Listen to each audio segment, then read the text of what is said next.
1, 2, 3. 1, 2, 3.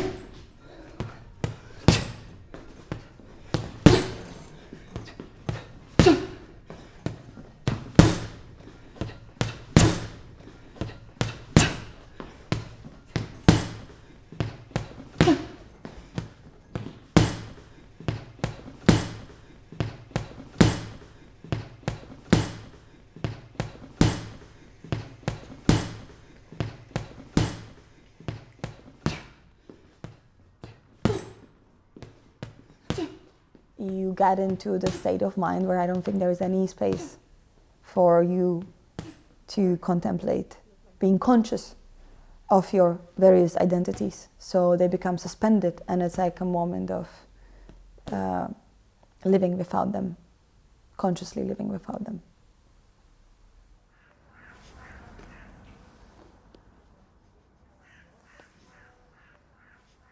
How I want to introduce myself. My name is Kris. The pronouns are they, them. I am a boxer. I got to boxing 3 years ago. My former partner brought me to the gym. First it was like, are you crazy? I'm not going to punch anyone. This is a weird sport. In the first training I fell in love. I was addicted to the space, to the movement. I fell in love with the movement. I fell in love with the people. But I found myself in a situation in life where I felt a lot of violence. In boxing, they train you to control it and release it. So control it, so it's not controlling you. So it's kind of teaching you how to control the unpredictable, and while keeping something unpredictable about that. I'm a student at the Department of Sociology at Charles University, but I also am now a visiting PhD student at Central European University. This is identity I don't like, so I'm not an academic. I don't see myself as an academic, but yeah, okay, I'm framed as an academic in certain institutional settings.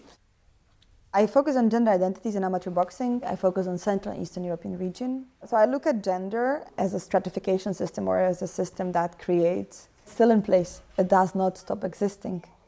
But on a level of how you live it, I believe in the ring or in the gym during sparring sessions, there are moments when the gender is suspended because you don't live it. None of us do. You don't have time for it. You are being under attack. You don't know if you're a guy or a girl. If somebody asks you what you're doing, you would probably not know. So I think there comes a moment of suspension when you're freed for a moment of living the norms of your gender. What gender means to me.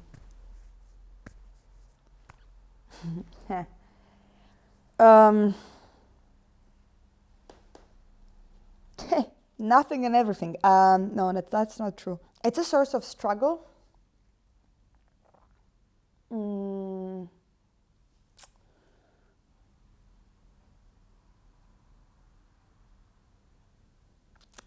I, for a long time, tried to fit tried to frame myself as feminine. Did not work. And the class was much more prevalent than gender when I was growing up.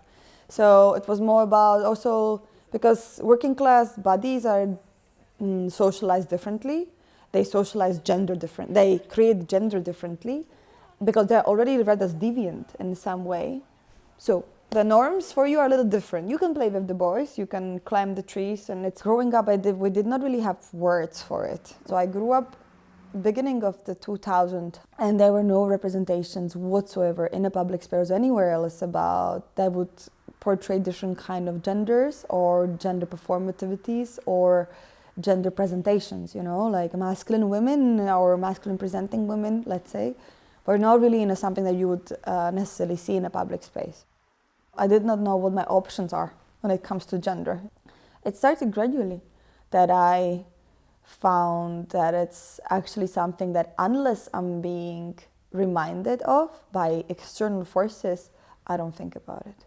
So I don't feel either or, and then it's not part of my everyday life other than the world outside constantly reminds me of what my gender is. In this gym, everybody is calling me she, her, And I really honestly cannot imagine like trying to explain to them like, oh, I'm they, them. And then in Slovak language it become very, but I also feel like, oh, this is not, it's like, it doesn't, it's like, okay, you know? And maybe sometimes I think about it and I think like, should I? But I don't see the point, it's fine. I'm okay with that. But then I go to the queer community and the narrative changes.